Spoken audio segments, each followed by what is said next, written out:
Okay, thank you very much for coming. It's a pleasure to greet you all here. I haven't seen you for a while.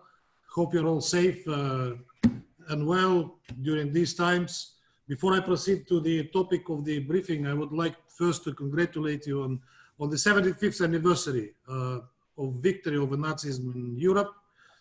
Having witnessed the horrors of the World War II, which we know too well, unfortunately, the founding fathers of the United Nations had a clear vision for our organization to ensure that humankind never sees these horrors again. Now, allow me to get back to the main topic of the briefing, the report of the OPCW identification and investigation team. As you know today, the Director General of the OPCW Technical Secretariat is participating in a meeting with members of the Security Council. I know that you had a stakeout before that meeting, and this meeting started as we speak. Despite our open criticism of the illicit nature of the IIT, we were not opposed to the Director General briefing the Council on the report. Our only request was that the interaction is conducted in an open setting. Regrettably, our Western partners and their allies insisted on holding this meeting behind closed doors and in informal setting of the IID, despite the slogans of openness and transparency of the Security Council. Such approach is unacceptable to us, as it undermines the prerogatives of the state parties to the Chemical Weapons Convention and the OPCW policy-making organs, which are effectively precluded from having any knowledge on the contents of this meeting, and are yet to have a formal discussion of its main topic, the report of the OPCW IIT. With this in mind, we will not be participating in the informal IID, and object the practice of interaction with the OPC Director General behind the back of the vast majority of the OPCW membership. I would like to stress we are not ones to shy away from a difficult but frank discussion. Unfortunately, our interactions with the, it's not mine, unfortunately, our interactions with the Director General are more reminiscent of monologues. We've been patiently waiting from him to provide feedback on numerous questions, in some instances for more than a year, like, for example, investigation of use of chemical weapons in Aleppo, which the technical secretariat has been stalling for more than a year. There is also a pressing need to address the issue of the recently uncovered malpractices in the technical secretariat and answer questions on the fake FFM report on the Duma incident. In connection with the IIT report, I once again would like to reiterate our position on the issue at hand. Syria's chemical weapons program has been shut down, all its chemical weapons stockpiles have been eliminated and production capacities destroyed. Damascus has no chemical weapons capacity, nor any intent or possibility to use it. This is further attested by the activities of the OPCW itself, which in the course of numerous intrusive inspections undertaken since October 2013, did not reveal any undeclared chemical weapons stockpiles. Syria continues to provide full cooperation to the work of OPCW missions, including inspection activities, which are conducted in accordance with the CWC. By the way, OPCW Secretariat did not notify Syrian authorities on the 3 investigations conducted by the IIT, which is contrary to the CWC. From the very inception of the OPCW IIT, in violation of Article 15 of the Chemical Weapons Convention, we had no doubts that its main purpose would be to whitewash the illegal acts of aggression against Syria in April 2017 and 2018. This point is further strengthened by the very composition of the team, which simply does not have the qualification to handle serious technical issues pertaining to the CWC. It is quite telling that after 3 years, the main perpetrators of the aggression against the UN member state are still withholding from the OPCW all information on the so-called chemical weapons facilities that they were targeting. There could be only 2 explanations for such inactions. Either they are deliberately undermining the work of the OPCW, or, which is the more plausible one, they know that Syria has no chemical weapons and that their accusations are false. I would also like to remind you that that main narrative for the illegal act of aggression in 2017 against Syria was that the Shayrat airbase was used as a chemical weapon production facility. In order to address these accusations, Damascus did the only responsible thing a state party to the CWC would do. On April 11, 2017, it requested the OPCW Director General to send a team of experts to conduct a thorough inspection of the airbase without any timelines and with guarantees of full and unfettered access, including for the purposes of sample collection. It is regretful that the previous leadership of the OPCW Technical Secretariat disregarded its obligations at the CWC and ignored this request.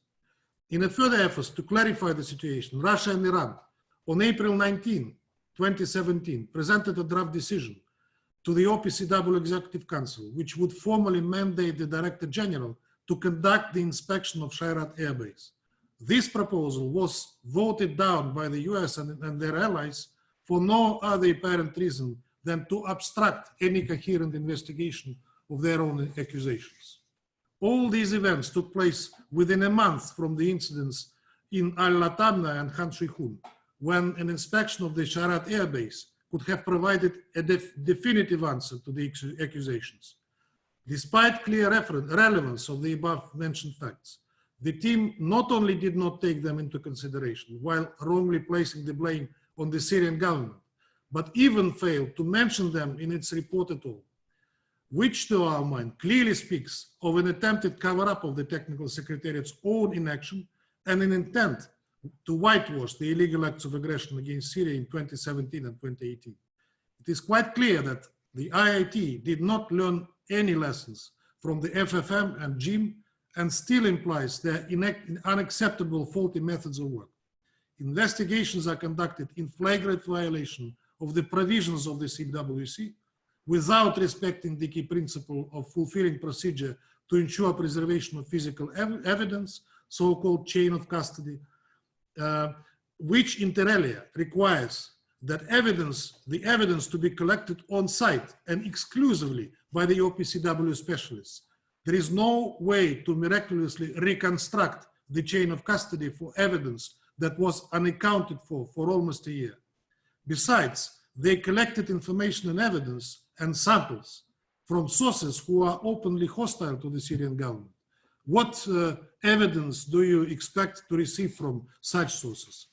To sum up, given the clear bias of the IIT report, the illicit nature of the team itself, recent malpractices that are yet to be addressed by the OPCW Technical Secretariat, and continued intent by certain countries to conceal information on the so-called undeclared Syrian chemical weapons production facilities and stockpiles, we continue to proceed from our assessment that Damascus has no chemical weapons or any intent or possibility to use them. So this is my introductory remarks, and I'm now ready to answer your questions. Dear all, thank you for your messages in our chat. The first question goes to Pamela Falk. Thank you. Thank you very much, Ambassador, for the briefing. It's good to see you and be back able to ask you some questions. On what you just talked about, when you say it's a cover-up, can you be specific on who is covering up? And then on a totally separate note, on coronavirus, are you worried about the spike in cases in the Russian Federation? Thank you. Look, we all are worried about spiking cases all over the world, including in Russia. Authorities are taking it extremely serious. And not everybody is happy with the measures introduced, but these measures are inevitable and necessary at this stage. We were blessed and spared of high mortality rate compared to others. It's nothing to boast about, but this is just a fact. We are approaching, I think, now the third place in the world in the total number of infected. But as I said in the beginning when we discussed it with Ali, who is himself a survivor, and I wish him all the best. That the spike in the cases is also is also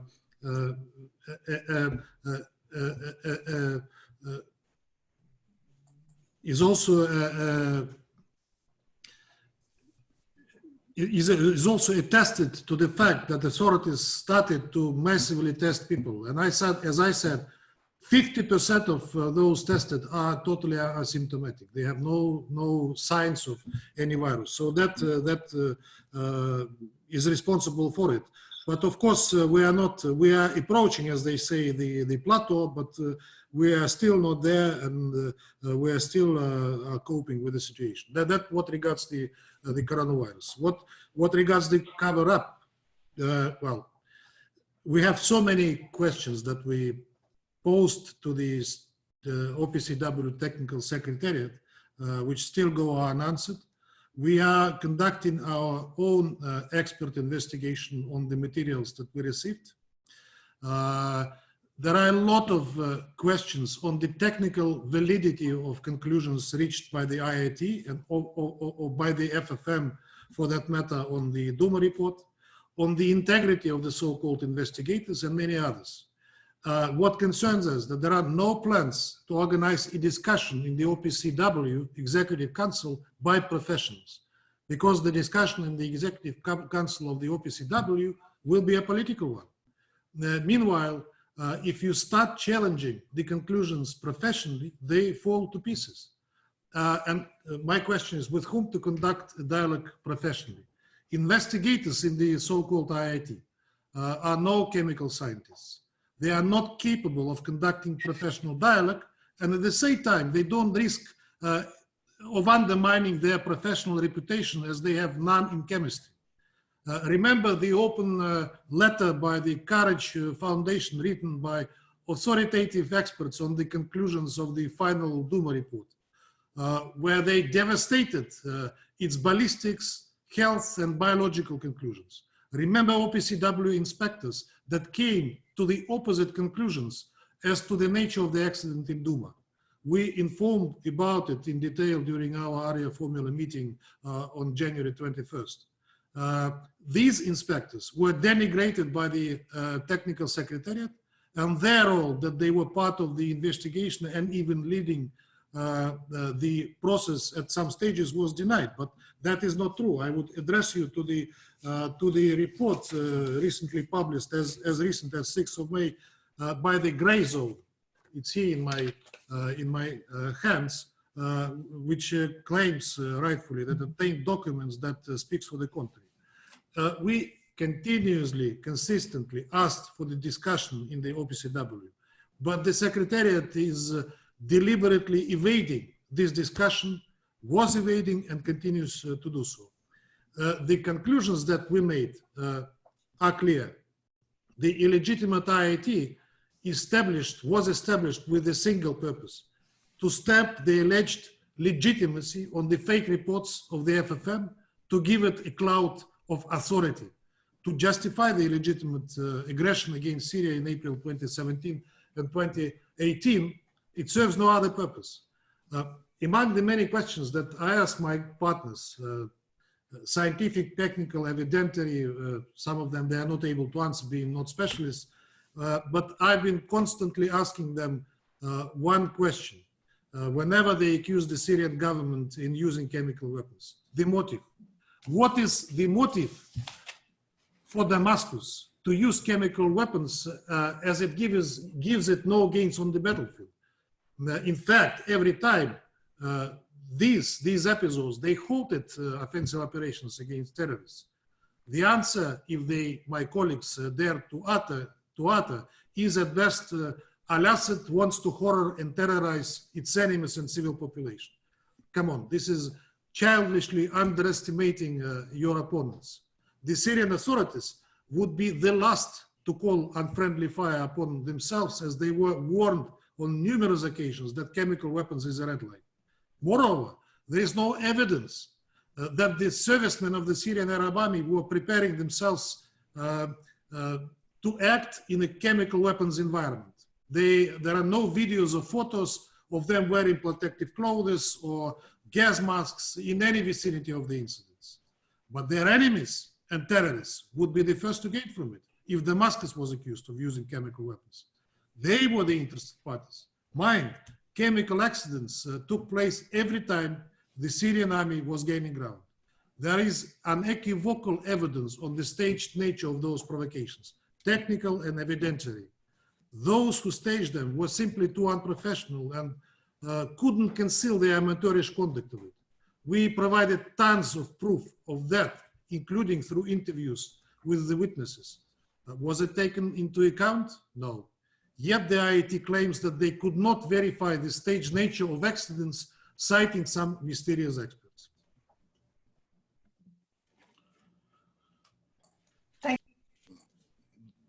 Thank you, Ambassador. Edie is the next, then Michelle, James, and Marianne. How about me? You will also be there. Okay. Thank you so much, Mr. Ambassador. I also have two questions. Russia has never before objected to having the chemical weapons briefing in private.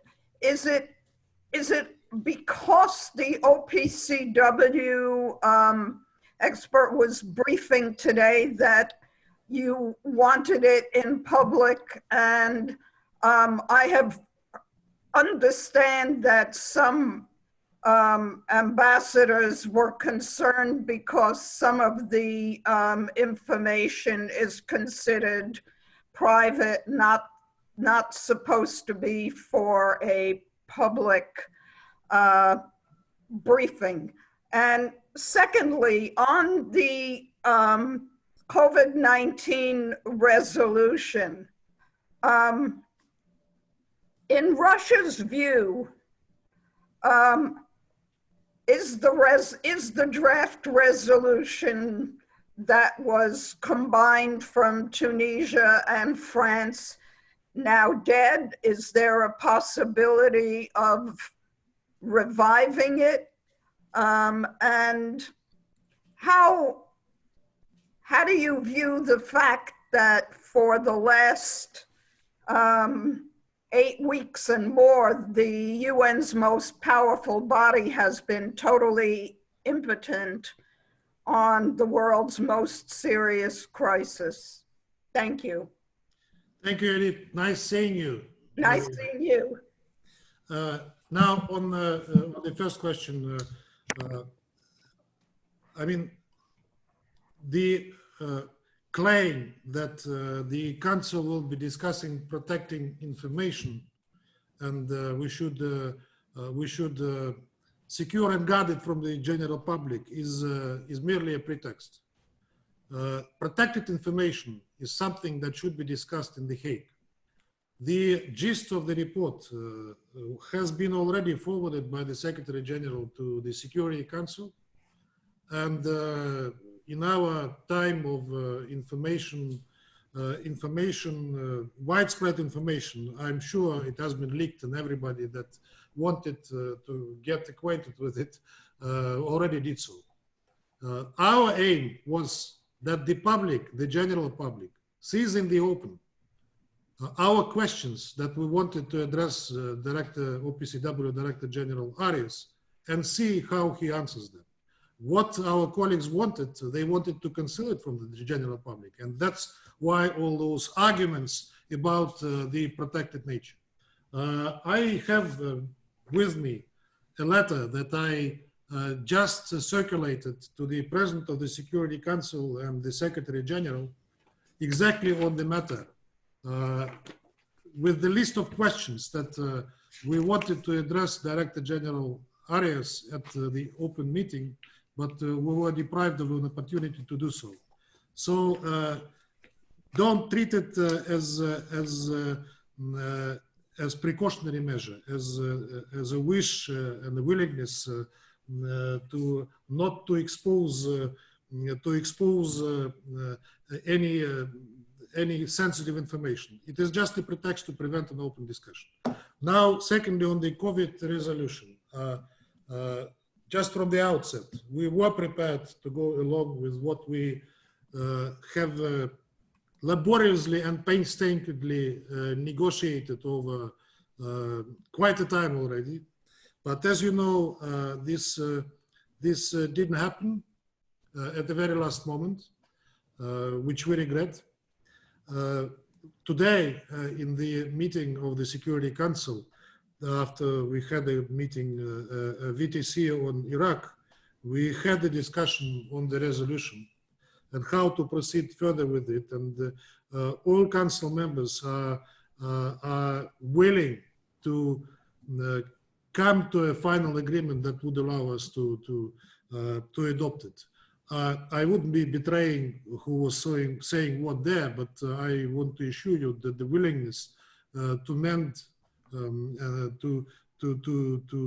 mend bridges is there, and we will attend to it in the nearest times. I understand that the public has been waiting for that for quite a time, but we have to respect the differences that we nearly managed to bridge, but still have not arrived there yet. Thank you. So Michelle is next. Thank you. Where is Michelle? Michelle is here. Hi, Ambassador. Michelle. Hi, how are you? I'm well. I'm talking to your voice. Where is you? You are talking to my voice. I'm not as well presented as Edie today, so you're getting a black screen. Okay. I had a couple of questions for you on Iran, given that it's been in the news lately. Yeah. Would Russia, veto an attempt to extend the UN arms embargo on Iran? And how could you stop the United States from triggering snapback at the UN Security Council? Thanks. Look, US triggering snapback at the Security Council, you say. To trigger a snapback, you have to be a participant of the JCPOA. US proudly announced exactly 2 years ago, on 8th of May, 2018 now, that they withdrew from the JCPOA and closed the door behind. Now they knock on the door and say, just wait a second, we forgot to do one little thing on the JCPOA, let us back, we'll do it and we'll leave again. I mean, this is ridiculous. You know, in order to be able to use the instruments provided by the JCPOA, you first have to be a participant of the JCPOA. US is not effectively a participant of the JCPOA for 2 years now. Now you asked me about triggering snapback. My question to you is, Michelle, what US will gain triggering the snapback? Because snapback will definitely be the end of the JCPOA, and that will entail reaction. And the most intrusive inspections of a country by the IAEA will cease. My question is it in the US interests that it happens? I also, like you, saw this rumors going on in the press on possible US actions on that front. You know, they have to really weigh whether it brings more benefits than negative effects for them. On the JCPOA itself, I think for me, it's unequivocal. They are not members. They have no right to trigger the mechanism. And what about the arms embargo? Because the arms embargo is a byproduct of the JCPOA. Arms embargo is not the core to the JCPOA. It seems arms embargo was included into the JCPOA provisions as a compromise to move with the core part of the JCPOA. Exactly, but It seems like the US is planning to propose that the Security Council adopt a resolution extending the arms embargo. Would Russia veto such a resolution? You know me, I never answer questions before the right time comes. But you know, you may make a wild guess, Michel. I leave it to your discretion. But for an audience reading this in print, a good quote would help. Sorry? For an audience reading about this in print, in text, a good quote from you spelling it out would help. Look, I do not see any reason why arms embargo should be imposed on Iran. It expires 18 October. It was temporary. It is not in fact an embargo. Let's call a spade a spade. It is the how do you call it? The order where Iran is allowed to export import armaments on the consent of the Security Council. Of course, you may call it de facto embargo because we know what would happen if Iran asked for such a waiver, but it was not technically an embargo. And it expires, and for us that's clear. That's period. It expires 18 October. We proceed from that fact. Thanks, Ambassador. Okay, next should have been James. Can Aliyev Boroda follow up on Iran issue? And then James will ask his question. Is it okay? Thank you.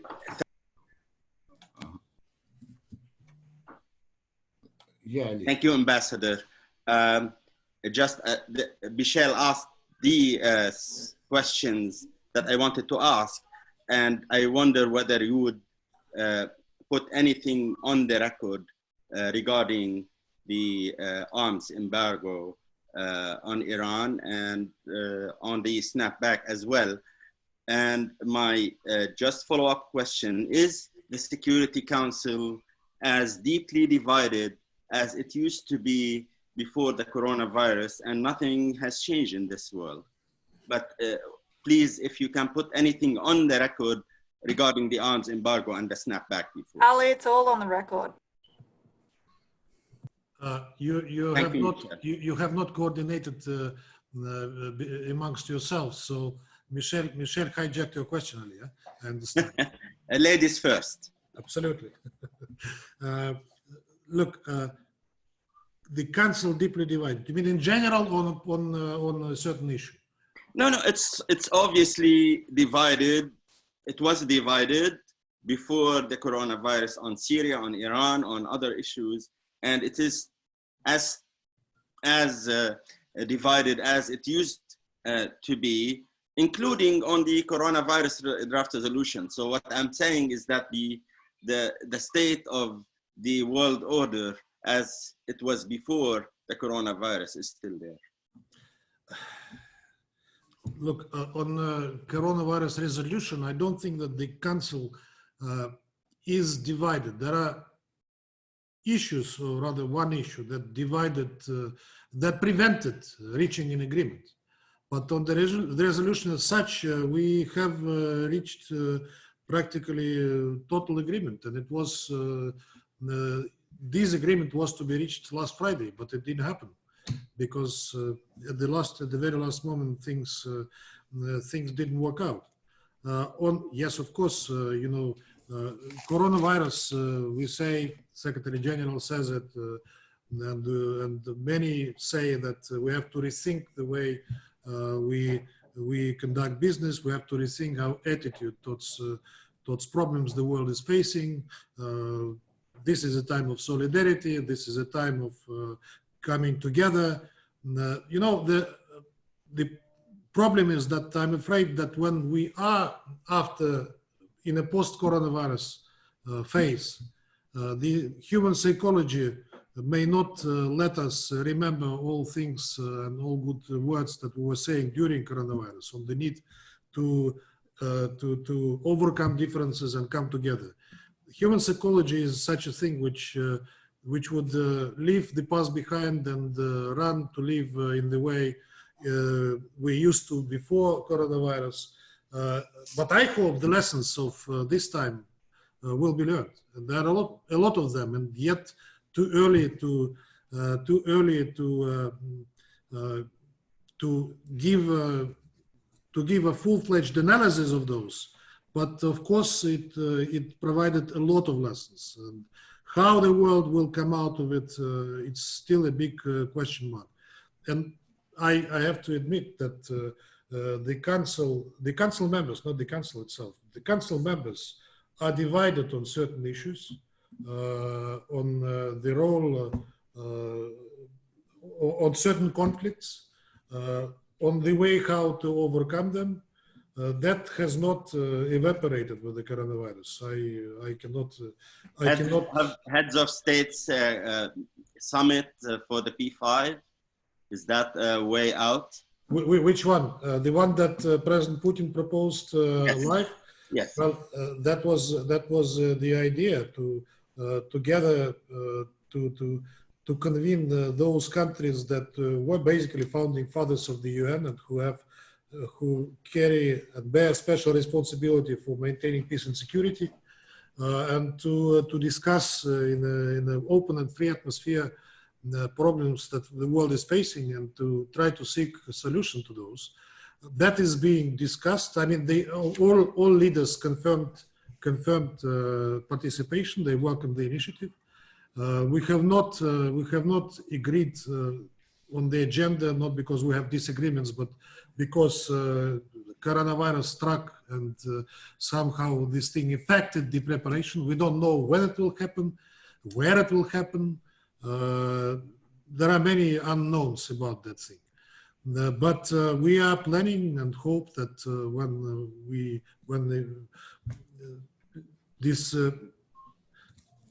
when limitations and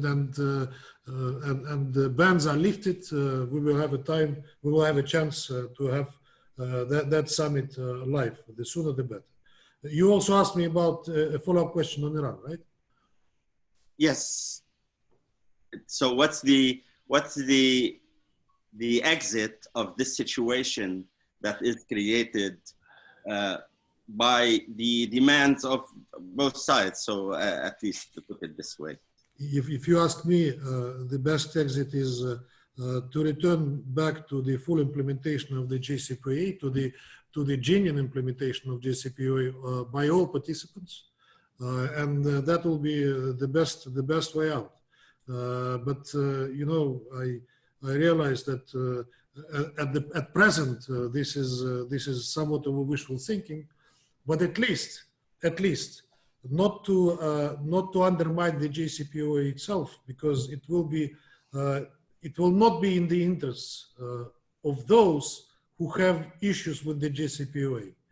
It may not benefit them the way they consider it might. Thank you, Ali. So, James, please, it's your turn. Ambassador, good afternoon. Thank you very much for doing this for us. Please do this more often. None of us are going anywhere, so you can do this anytime you want. Can I have a quick follow-up to Michelle and then a question about the OPCW? But quickly on Iran, clearly the US seem to have a very different legal interpretation from the one that you have. They believe they could trigger snapback. Just explain to me who is supposed to be the arbiter if they pursue this. Who is the arbiter? Is it up to the Secretary General to say whether they have a legal right or not? You mean the arbiter on the legal interpretation of that thing? Yes. Not the arbiter on the arbitration that is provided within the resolution. You mean the legal arbitration? I mean the legal interpretation of whether they still have standing in order to trigger snapback. Well, I think that it is up to the members of the Security Council, primarily, first of all, and to the participants, to the remaining participants of the JCPOA itself. As Minister Zarif wrote today in his letter that he addressed to the Secretary General. And these are words that I can only subscribe to. Not only is the United States in grave violation of UN Security Council Resolution 2231, but it is blatantly attempting illegal paths to reverse the resolution in absolute contempt for well-established principles of international law, a fundamental principle governing the international relations. Thus established is that a state which does not fulfill its own obligations cannot be recognized as retaining the rights which it claims to derive from the relationship. In this case, solely by withdrawing from the JCPOA, the US has lost any right therein. I mean, this is not just a letter by the Iranian foreign minister, but you can, and I can claim that this to me looks like a truthful legal interpretation. Ambassador, on the OPCW, what is being discussed today as we speak by other members of the Council, Russia has always been very supportive of the OPCW. We remember Secretary Kerry and Foreign Minister Lavrov and that whole procedure on Syria. This clearly is an investigation team that's come from the OPCW. It's their official team. The fact that you say that it has so many problems with it and that it's biased and it's been operating in an incorrect way, does that change Russia's view of the OPCW overall as an organization? Not the OPCW as an organization, which proved to be a chemical watchdog and achieved a lot of success over the years, including Nobel Prize of 2013, I think, which was related, by the way, to the Syrian chemical problem. And that was a great joint success, both by US and Russia, when we jointly initiated the Syrian chemical disarmament and Syria joining the OPCW, but not the OPCW as an organization, as a platform, intergovernmental platform of member states. But we, since a certain time, have serious questions to the way the technical secretariat is operating and to the way that other countries, some of the countries are using or rather abusing the technical secretariat to achieve their own political aims and purposes. IIT was established, as you perfectly well know, to replace the infamous gym that died in late 2017 after it compromised itself completely with the false report on the Han Shi-hun episode. We've been pointing at numerous loopholes, inconsistencies, lies in the body of technical report that they produced. We provided our own assessment. Nobody would listen to it. Now the situation repeats, unfortunately, having nothing like a gym to connect it to the Security Council. Our Western partners invented this IIT, which was established indeed illegally to the provisions of the Chemical Weapons Convention. It was established by a lesser number than a half of the members of the IIT, of the OPCW. Its establishment was imposed on member states, and now it is used as an instrument and a tool to, as I said, to rubber stamp a decision accusing the Syrian government in using chemical weapons in one or another episode, and then with the help of its so-called authority to continue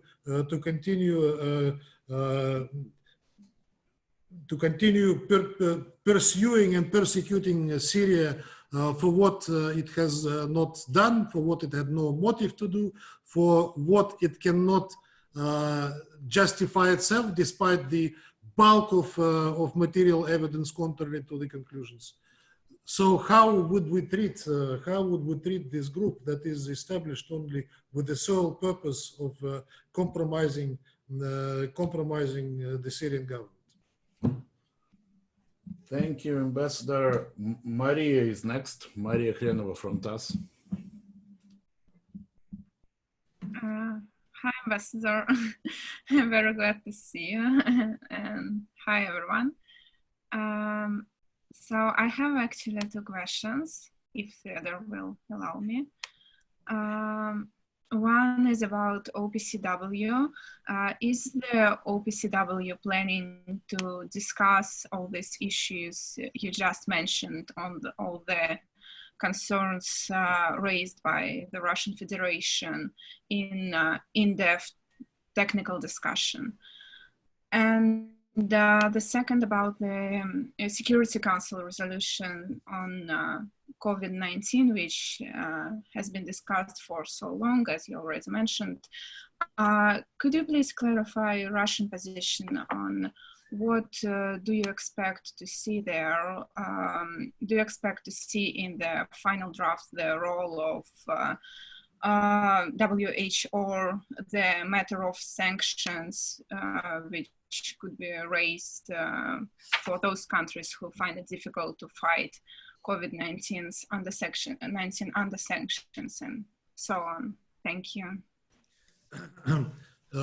We would love to see the technical professional discussions within the OPCW on the conclusions of the reports mentioned, as well on the conclusions on the FFM final report on Duma, which is an outrageous thing, which we will pursue to expose and to make the Secretariat answer our clear and unequivocal questions on this episode. But the problem is that we do not see any willingness on the part of the Technical Secretariat to organize such a discussion. A discussion that will take place in the Executive Board of the Executive Council of the OPCW, that will take place sometime in the future, lifting of measures permitting, we don't know when. As often recently in the OPCW, it will be a political one. We know what our partners will be saying. They will be saying that they don't need any other proof other than the proof of the most respected, the most professional and most authoritative body than the IIT of the OPCW. What else do you need? Nobody is interested in professional technical discussion, because technical professional discussion will reveal horrendous misinterpretation and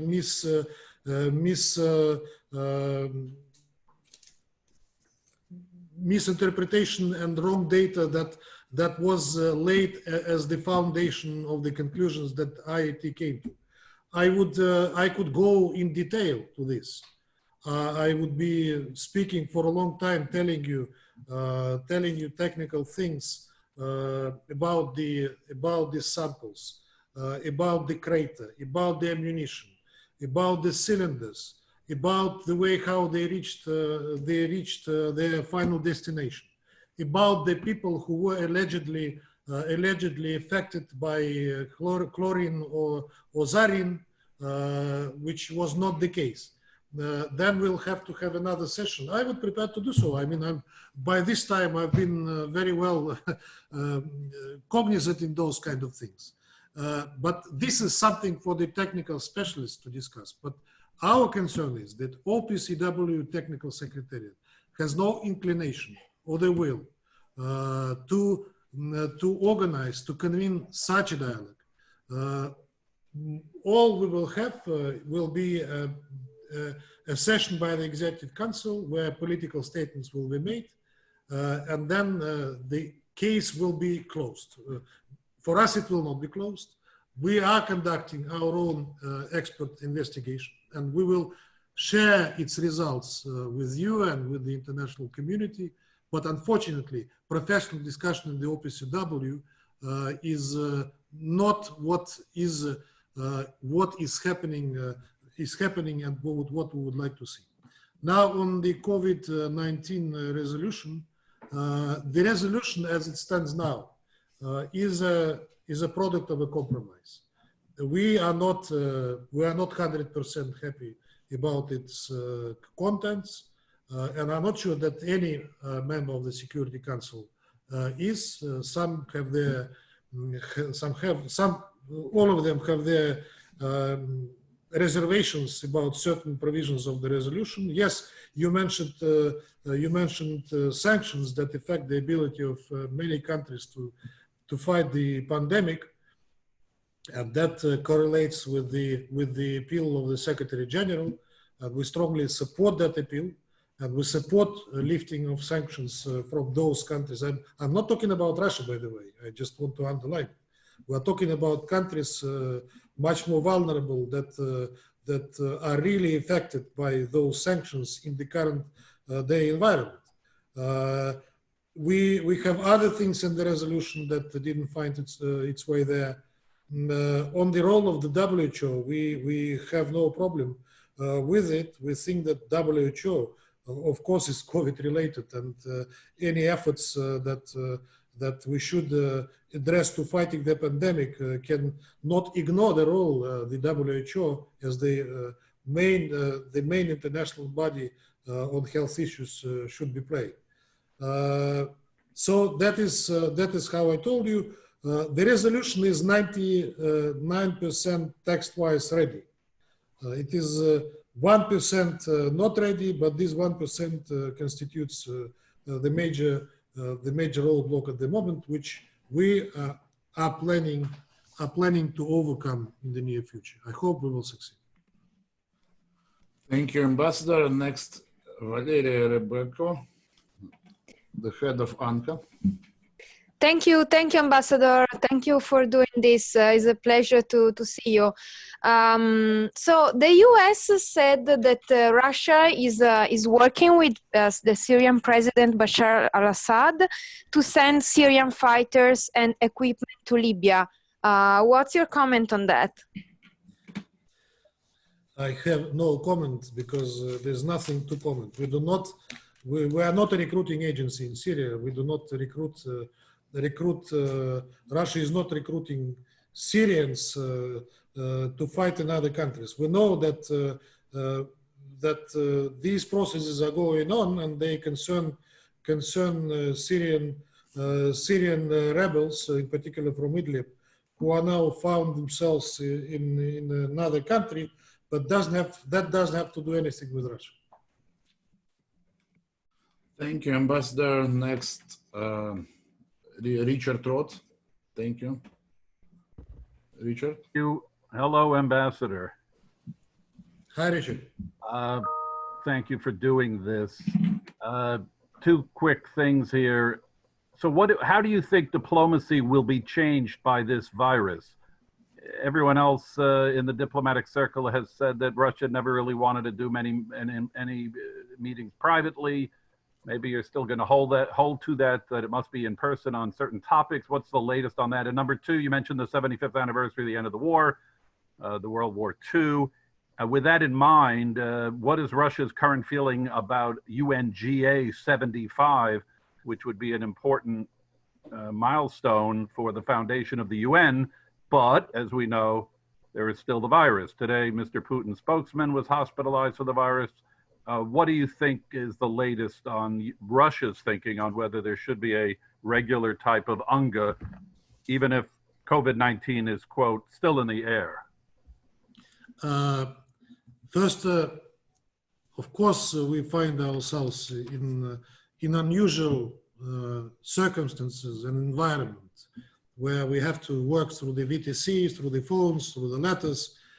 And I must tell you, I don't know how you feel about it, that I find it much more energy intensive than it is in normal life. Somehow it drains you more than in the other situation. But we somehow adapted to it. We found a way how to operate in this environment and in the Security Council. I didn't understand your point, Richard, when you said that we were opposing private meetings of the Security Council. I don't think that This is the right interpretation. We've been negotiating for a while how we will operate in new environment. And indeed, we worked it out through the Chinese presidency and then later through the Dominican presidency. And now we are doing that through the Estonian presidency. And it works fine. The only difference is that these meetings are not called officials. And that is not because we do not value them as such, but because we do not want to undermine the charter and the rules of procedure. There are certain legal issues that surround this thing if we did it otherwise. But we managed to find the modus operandi which works pretty well, and I don't think that anyone is complaining, except that we cannot do it in person. Now on the UNGA and how it will take place, nobody can predict. I know profit. I would like to have it in a normal way. I hope that by that time we are out of it. But nobody can say for sure. But my question is, if New York starts to reopen sometime in the near future, and there are some rumors going around that the mayor and the governor are talking about that, thinking how they will manage it. If New York is reopening, the offices are reopening, what the UN will do, how it will operate. UN is a thing, it's a master of its own ceremonies, it's a state within a state in a way, because it's extraterritorial. It has its own rules on its territory. Of course, it follows the instructions and recommendations by New York and US authorities, reasonable medical recommendations like us in the mission do. But when these restrictions in New York City are lifted, partially or completely, where is UN and how does it go about its meeting? I spoke to Secretary General last week on that thing, and I said that that in any case, however the situation develops, and I hope it will be developing for the better scenario, I said that UN should be preparing kind of contingency reopening plans, so that one day we find ourselves back on the 42nd Street. How the 75th anniversary of the United Nations will be celebrated, and that's an important date, and we were preparing for it in the coming fall. I have no clue yet. We have lost already a few dates to celebrate. I hope and pray that by fall, preferably earlier, we will be able to return to normal life. Thanks, Ambassador. Now AFP is going to ask a question. Felipe. Good afternoon, Mr. President. On Friday morning, your country told the other members of the Council that you still have some issue with the COVID draft. I would like to know, what are they? Thank you. Look, yes, we had some minor issues with the COVID draft that we were never able to negotiate because we were stuck over other issues. And we were stressing all the time that these are issues that we want to attend to. But then came a situation when the resolution was put under silence procedure. I simply didn't have any instructions, and time was too short for me to agree or to disagree, to not to break or to break the silence procedure. I just warned frankly, our coordinators, France and Tunisia, that I may need more time to negotiate it with Moscow and to receive instructions. Frankly, I went out of my way to receive it overnight, which I did. So our issues, however small or big they were dropped. And we were ready to go along, despite. But then other things happened, which led to where we are now. Okay, thank you. Since nobody is asking for more questions, I think we can proceed with the last two questions. First will be a quick follow-up by Michelle on OPCW. Thanks, Ambassador. Sorry, it's actually a follow-up on Iran. Sorry to harp on this, but I understand that Russia and others are saying, yes, the US has left the deal, but procedurally, how can you stop the US from submitting their complaint to the Security Council? The resolution in the deal doesn't spell out how this works. So procedurally, how can you stop them from triggering snapback? I know you're very sly, Michelle. You want now to seek all my secrets out of me right away. Of course. I will not betray them. I will not. Too early for that. Okay, thanks. Okay, and the last question goes to Alan Bukaty from RIA Novosti. Thank you, Ambassador. I have a quick follow-up on Libya question. I guess it was mentioned already, but as you know, several days ago, media reported on some close report made by a panel of experts regarding the some Russian-affiliated military companies allegedly acting in Libya. So I wonder if you know, I mean, do you have any idea of the level of expertise of this panel of experts? I mean, do you know the level of their awareness of this situation? Can you somehow elaborate on that? Thank you. I have no definitive answer on the level of their expertise. I know that they are using, especially at present, open and other sources. They are not conducting any personal investigation on that.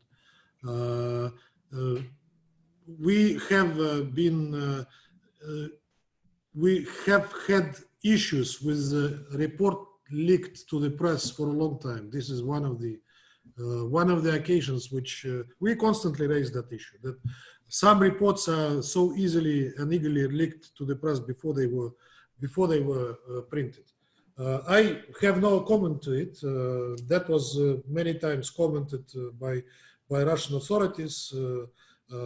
We are not responsible for private companies anywhere. They are private for that purpose. They are not sponsored by the state. But these reports have been circulating for a while already.